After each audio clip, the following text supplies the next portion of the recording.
Oh, there we go. Hello guys, welcome back to my channel. If you're new here, my name is Jess, and today I thought that I would just kind of sit down, chill for a second, and chat with you guys a little bit about 2019 and 2020. As usual, P is here with me, so apologies because you might hear dog noises. And I also have gotten myself some wine just to, you know, feel like I want to just chat like I'm talking to an old friend.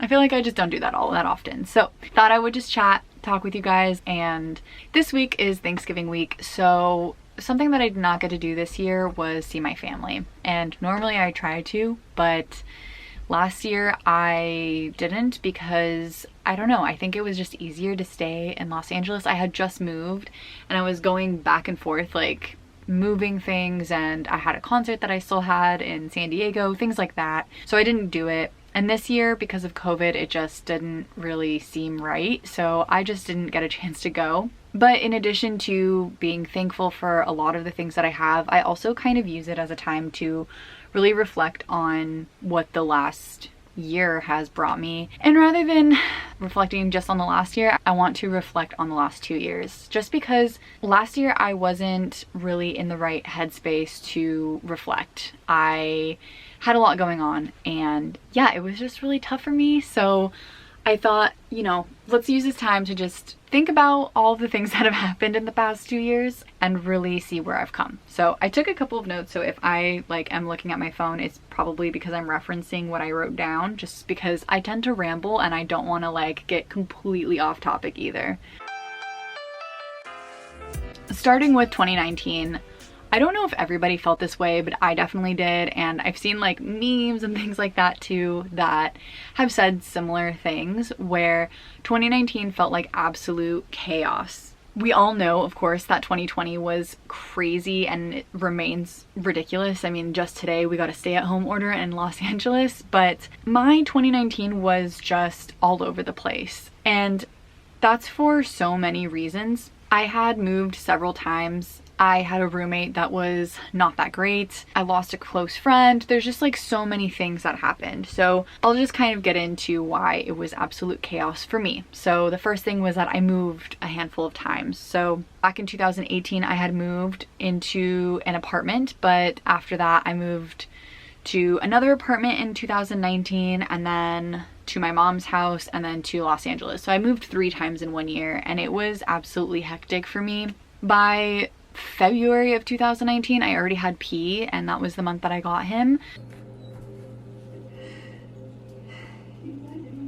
So it was, you know, a lot to do that with a dog as well. And March of 2019 is March 1st is when I had moved into that apartment. So it was a lot. Kind of going deeper into that, the person that I had moved in with, my roommate, it was actually his idea to get P. So he actually got P from a shelter. I can't remember if I've told this story before because I know I've told it, but then I can't remember if I've cut it out or not. But long story short, he got P at a shelter, but I ended up paying for P because he didn't have his wallet on him, which should have been a red flag. So when I moved out of that house, I took P with me because I knew I was going to take care of him a lot better. My roommate was just not the best roommate that I could have ever had. I cared for him quite a bit, but it's at a point you have to, you know, lose friendships when they're just no longer healthy for you. I was allowed to take P because he was technically speaking my dog, even though he wanted it to be his dog, and he ended up getting another dog, and we'll kind of get into that as well. But I mean, sometimes it's so hard having a dog, you know, wanting to move into a place. When I was moving to LA, it was so difficult because I wanted to find a place that my dog was also comfortable, and it's just one more added thing. It's like having a kid that never grows up, because you can train them as much as you want, but at some point your kid grows up and they can communicate with you, where with a dog they never can. So definitely added stress there, but I would also not trade my dog for the world. You know, P is everything to me, so I am grateful that I have him. I'm not going to go into all the reasons why my roommate was not the best roommate to have. I will just say that there was a lot of stuff that I did not agree with that was happening in the house. A lot of ways that P was being treated that I did not agree with, which is why I took him. Overall, just not the environment that I wanted to be in, and I could feel myself being distracted from work as well, which was really unfortunate just because I have always prided myself in being a great employee and someone that people can really rely on, and I felt like I was no longer that person. So moving out was the best decision I could have made, although it created some hardships. I think it would have only gotten worse, of course, if I would have stayed. So I am grateful for that. I did eventually move to my mom's house and then to Los Angeles in November. So I am hitting I've hit my 1 year in LA, which is just so crazy to me. I really can't believe that I've been here for a year. But in November of 2019, I unfortunately did lose a friend. And it sounds really dramatic because she didn't die. I just lost her as a friend. So like, I didn't mean to like make it seem like crazy, but her and I had been friends for I believe like 6 or 7 years at this point, and we really just came to a point where we were no longer clashing, I guess. And that sounds really weird to say, but we had such different visions of our lives and just everything, and we just weren't the same people we were when we met. So it simply wasn't working out, and there was a specific conversation where I was trying to talk to her about a couple of things, and during talking to her, we had a pretty big disagreement, and yeah, we've just never talked since then. It's been awkward because of course there's plenty of times when I feel like I want to reach out to her, but even still, I just feel like we're not in the space where we'd be close friends anymore. So it's a really big bummer, but it taught me a lot about who I want to surround myself around, and I think that's a really, really important lesson to learn. So in some ways, I'm grateful for the chances that I did get to be her friend and for the lessons that I learned along the way. But with that, that means that there's of course ups in every year. So I gained back one of my friends, and him and I had met because we lived together, and he was just a random roommate in like a house full of people. We had like 5 or 6 people in the house, something like that. And he was one of my closer friends in the house, and we grew apart, and then we ended up rekindling our friendship, which was so great because he is one of my ultimate best friends, and to this day I still just don't know what I would do without him, even though I only met him like almost 2-3 years ago now. Almost 3 years ago, oh my god. But yeah, like I just really don't know what I would do without him. So I'm really, really grateful for the chance that we had to talk these things out. And again, with these things, it helps us grow because now I can talk to him whenever I'm not enjoying something, or he talks to me when he's not enjoying something. And it really just helps to, again, be able to like build our friendship. And yeah, I'm just really grateful that, you know, we were able to reconnect. Towards the end of 2019 in September, I got back in contact with my now boyfriend, and I won't go too much into that just because it's still my current relationship and I don't really feel like I want to put too much of that on the internet, but I just feel so grateful that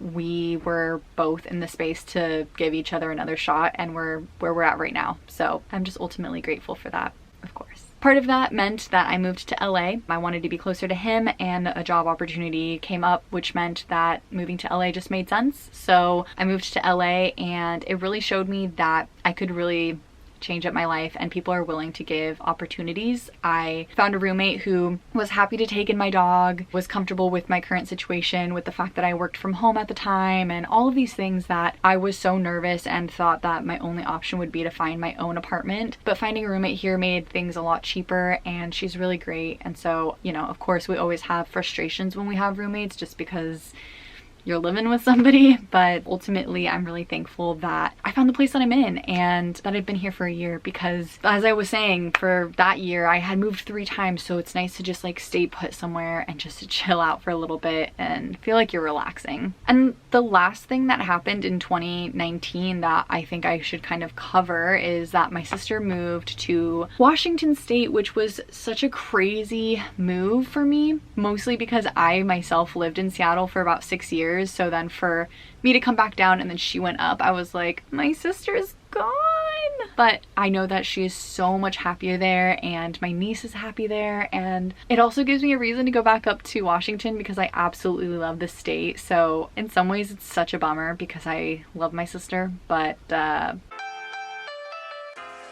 okay, so moving on to 2020 and reflecting a little bit about what has happened so far. Of course, the pandemic. I mean, that's a big one. We can't bypass it completely. So, you know, it's something that I've been scared of. It's something that I try to not let my anxiety get to me. The first couple of days, or sorry, the first week of the pandemic, it was really hard for me. I had panic attacks. I was super anxious. I was just, you know, in my head a lot, and I wasn't sure what I was going to do or what any of us were going to do or what the point of me living in LA was anymore, because at the time I wasn't sure if I was even allowed to see my boyfriend and all of these things. So I'm glad that that didn't last much longer. And in some ways, I feel grateful for the pandemic in a weird way, and other ways I am still so upset about it and like shocked and scared and all of these other emotions. So the reason why I say I'm like grateful, and it's not that I'm grateful for a pandemic, it's just that I was teetering with my job and I felt myself getting really, really comfortable at my job. And because of the pandemic, unfortunately, I did lose my job. So I was technically furloughed, but I lost my job. And for 5 months, I was just figuring myself out. For the last few years, since about 2016, I've been wanting to start a YouTube channel, and I never knew what I wanted to do. There were parts of me that like wanted to do my traveling videos because I was traveling in 2016. There were parts of me that just wanted to make that a blog. There were parts of me that wanted to be like a vlogger, but I knew that I wanted to make videos because I absolutely love just like doing stuff like this, and like editing is really fun for me. So it was like a perfect time for me to feel like, okay, now is a good time to start making videos. And I also absolutely love true crime, so it felt really natural for me to start doing true crime videos like I was watching and just doing my own, because there were sometimes times where I was like messaging the true crime vloggers or true crime video creators that I watch and I would just be like, please do this case, please do this case. And then I was like, why don't I do this case? Like, I can do it. I can do the research, no problem. So in that way, I'm very grateful that I had the 5 months of time to get my courage up to do it, and like there are tons of videos that I've privated that were from the beginning of the pandemic, when I was like, maybe I'll vlog every day of the pandemic until like we're done with quarantine. And obviously, like if that would have happened, I would have had so many vlogs up right now. It would have not been possible. I'm glad that I found what I like to do and a schedule that works for me. Like these Tuesdays, Saturdays seem to work for me overall. There's some weeks that I like just can't do it, and I apologize for that, but I'm not gonna make a video every time saying like, I'm so sorry, I'm stressed or anything. Like if it happens, I will just come back the next week. I'm here, and this is something that I really want to do because I absolutely love making videos. So in that sense, yeah, 2020 pushed me to make something that I was proud of and that I was excited about every single day. And it has also connected me to a lot of people. I mean, I get a chance to talk to people on YouTube. Some people message me on Instagram, and it's really cool to meet new people and to feel like I'm actually connecting. That was a big part for me as well, was like at the beginning I was like, who am I even talking to? But now I can like imagine the comments and imagine the people, the names that I see every time. And yeah, maybe there's only a handful of them, but I'm talking to that handful of people. So it's that much more exciting now. So I'm grateful for it. And I think that this was also the push that I needed, because I was becoming so comfortable at my job that I'm happy that now I can just like, it sucked for a while, but I can move forward and find other opportunities for myself. And I did. I found another job, and it's okay. Like, things happen and you lose jobs and you gain new jobs, and I'm sure that's gonna happen plenty of other times in my life. But the moral of the story is that I'm okay, and that I've always been okay, and that I will always be okay, and I will always find a way to make it work. Even when I have no idea what tomorrow holds for me, it'll work. So I'm grateful for that. There were, of course, some, because of my stress levels and anxiety and everything, friendships that went back and forth and teetered a little bit. And part of that is just because of stress that was in the friendships, and part of that was just because I was stressed. I had another friend who it like teetered, and I was like, are we just friends because we've been friends for 10 years, or are we really friends? Turns out we're really friends. So the good news is that, you know, I think with losing those other friendships and then gaining one back, I've learned what it's like to have these different types of friendships in my life and what I'm looking for in different types of friends, and I've really been able to decipher that. Not everybody has to be a best friend, and you can still like catch up with people and chat with people and have people in your life. So I'm really grateful for those opportunities and to chat with people in my life about these things. So that's another thing that has happened in 2020. And the last thing is just that my mom is actually moving up to Washington with my sister. So it's crazy that, you know, my whole family, like we've always been in San Diego. My grandpa came to the United States in 1968, I believe, something around there, and he moved to New York, and right after New York, after a couple of years, I believe, he moved to San Diego, and he's been there since. So since the 70s, he's been in San Diego, and he's gone to New Mexico once, I believe, or twice, but besides that, never went anywhere. So for him to uproot and also move to Washington with my mom and my sister is just so crazy to me, but I'm so excited for them. Again, gives me more reason to go visit, and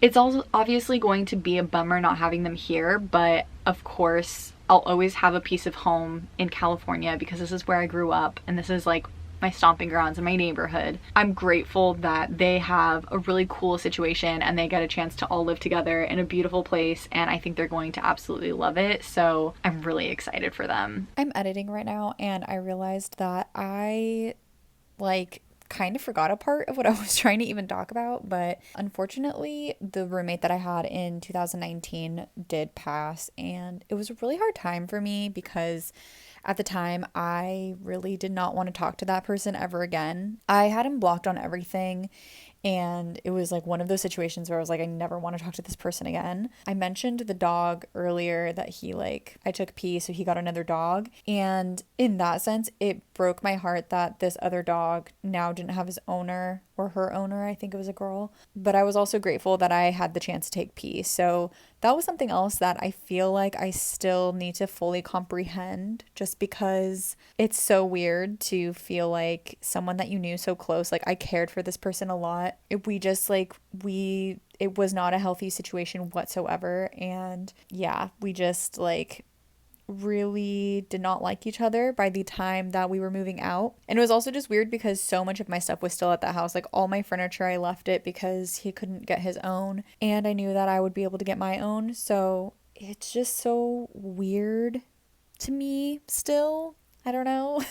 And so it's definitely something that I'm sort of still trying to wrap my head around. It was not because of COVID, it was for other reasons. Yeah, unfortunately, he did pass. And even though sometimes you can just not like someone, but I would still never wish ill on them. So I do feel really bad for the family, and I hope they've been able to at some point find closure. So I think I'm still going through it a little bit in terms of that whole situation. So I even forgot to put it on my list here, which is why I'm popping in now. So sorry, I look so different. I'm in a different spot.